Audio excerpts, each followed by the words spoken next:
Thank you, God, for providing us with the ability to lead. Everybody can be leaders because they refuse to change. We've heard people to say, and I pray that it's not you, Sally, I need, anybody here named Sally? I'm not, if it is, raise your hand. I won't talk about you. I won't call that name. He raised his hand in the back. Your name isn't Sally, is it? No.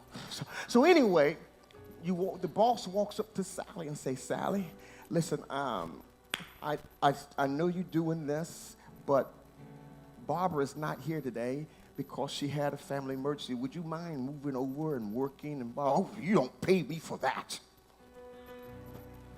That's not in my job description. Pay me first, and then I'll move.